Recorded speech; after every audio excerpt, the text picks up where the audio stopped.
What's up, ladies and gentlemen? How are you guys doing? Once again, this is a new episode of Phenomenal Views, and of course, I'm your host, Nick Smith, and I hope that you guys are still having a wonderful 4th of July. I know I am because, well, it's my birthday.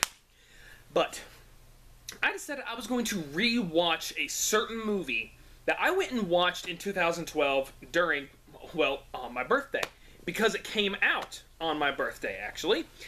I am talking about, well, either it came out on my birthday or it came out close to my birthday, but I think it came out on my birthday.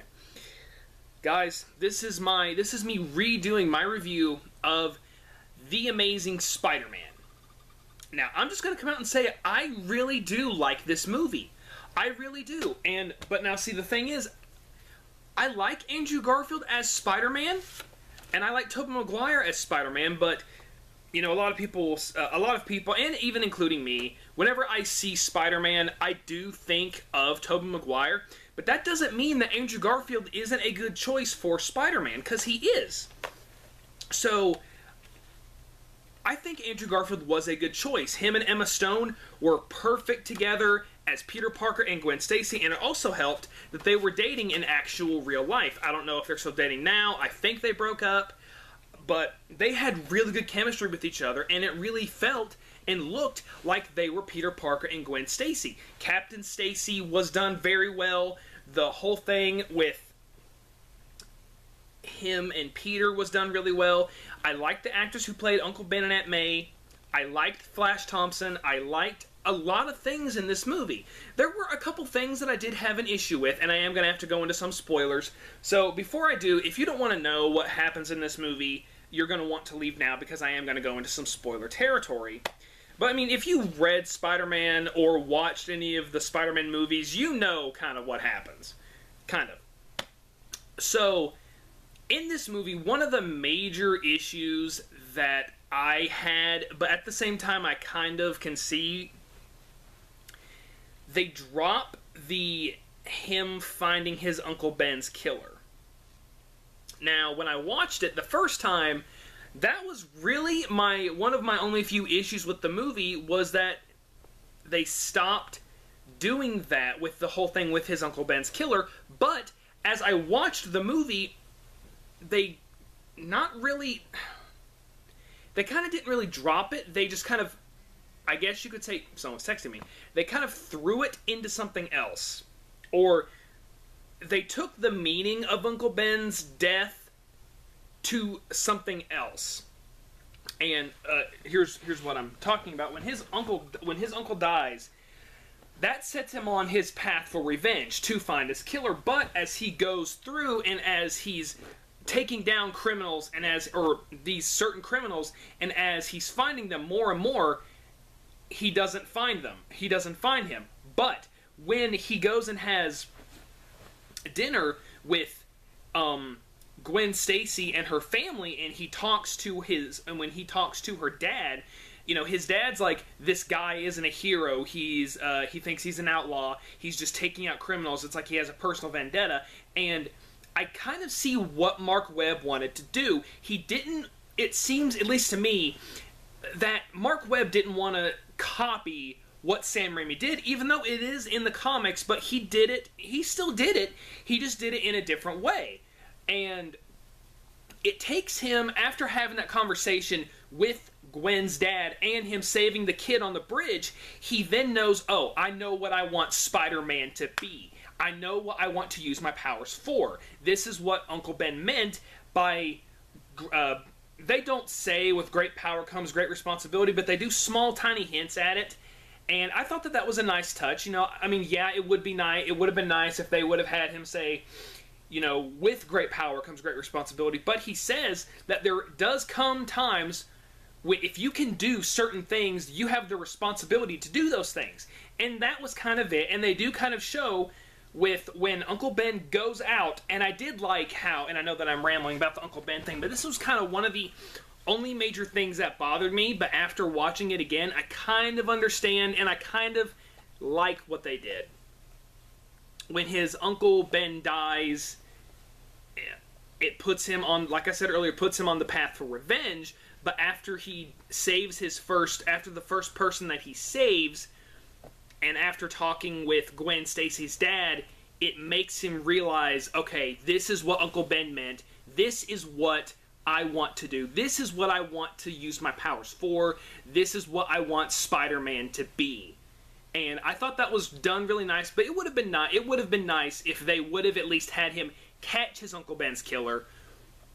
But I don't think that they necessarily dropped it. I just think that they kind of had it play into something else. One of the other things that kind of bothered me is one of the people that I watch on YouTube, Chris Stuckman.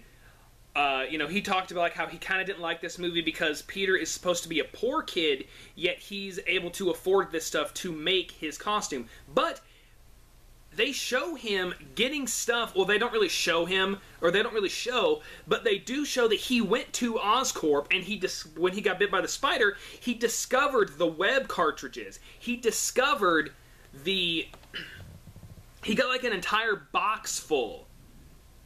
And I mean, yeah, you could say, well, eventually he learned how to make the formula himself. But one of the things that did bother me is they never do the thing of him running out of web or him having to change out his cartridges.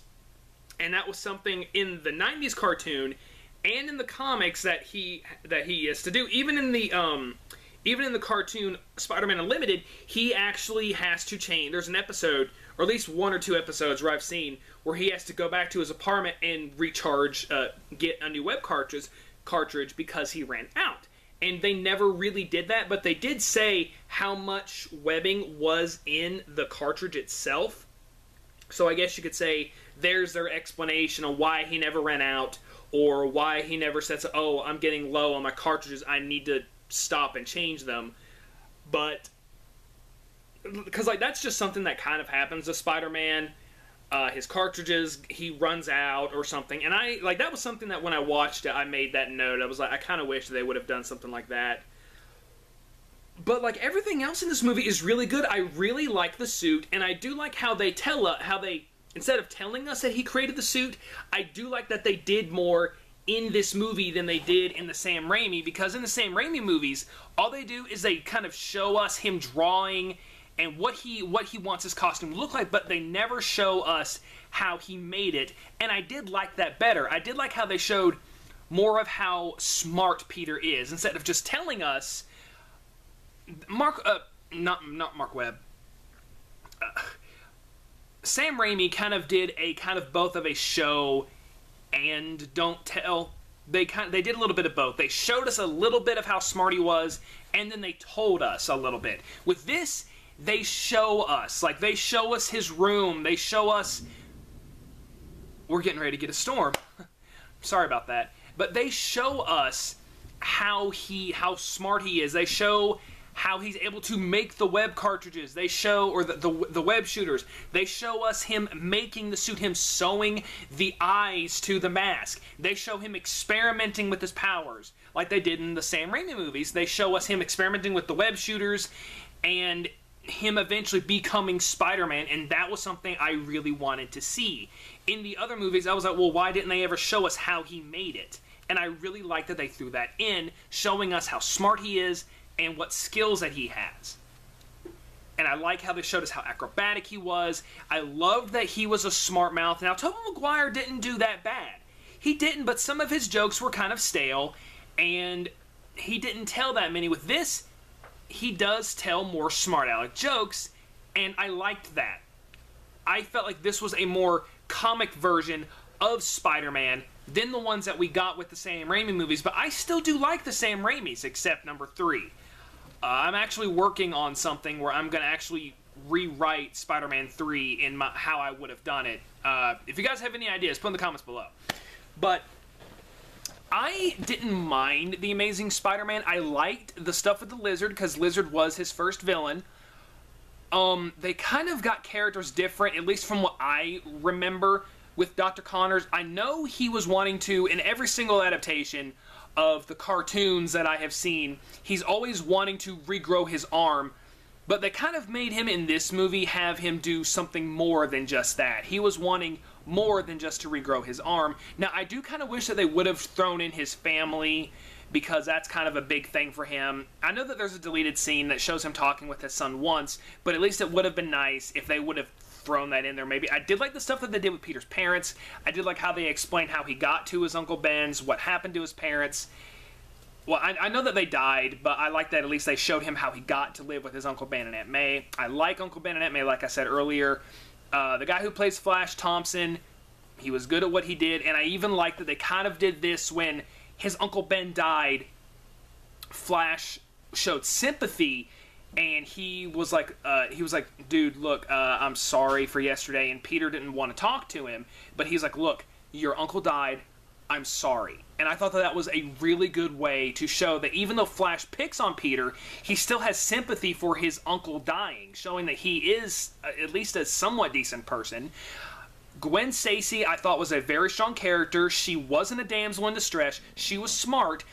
When Lizard tries to... When she's hiding in the closet, she uses a flamethrower that she makes herself to defend herself. She's not a damsel in distress, and I really liked it. I really did like it, and I really liked a lot of things about this movie. Besides of those couple issues that I had, this movie, I've got to give this movie a B+. One other thing that I really did like about this movie is the web swinging. And what I mean by that is they put it in POV, so it makes you feel like you're swinging with him. And when I was watching this movie when I turned 20, I want to say, when I turned 20 in late 2012, this was a fantastic birthday present. My mom and dad and my nephew, we all went to go watch this movie. I had a blast. I have a blast every time I watch this movie. I really do. It's a really good movie, and I strongly suggest if you're a comic book fan or a Spider-Man fan, or if you're not, you might actually like this. I recommend it. I give this movie a thumbs up. Guys, put in the comments below, what is your favorite thing about The Amazing Spider-Man? Who is your favorite Spider-Man? I really want to know. What's your favorite costume? Now, before I do go, I actually do like this costume. I know a lot of people were iffy about it. My friend Adam hasn't even watched The Amazing Spider-Man because of how they changed the costume. He's like, well, I know, I'm a purist. And I understand that, I do, but I'm also open to change. And I do like the way how this suit looks. I unfortunately hate that in The Amazing Spider-Man 2, they never explain why he got rid of the suit. You actually have to read a comic for that. But guys, like I said, put in the comments below, what did you think about The Amazing Spider-Man? What is your favorite Spider-Man movie? Who is your favorite Spider-Man out of the 3 we have so far? Guys, I hope that you were having a good Independence Day. I hope that you guys did get to see some awesome fireworks. I know I'm going to be getting to see some. Have a good Independence Day, and may God bless you. Have a good day, guys.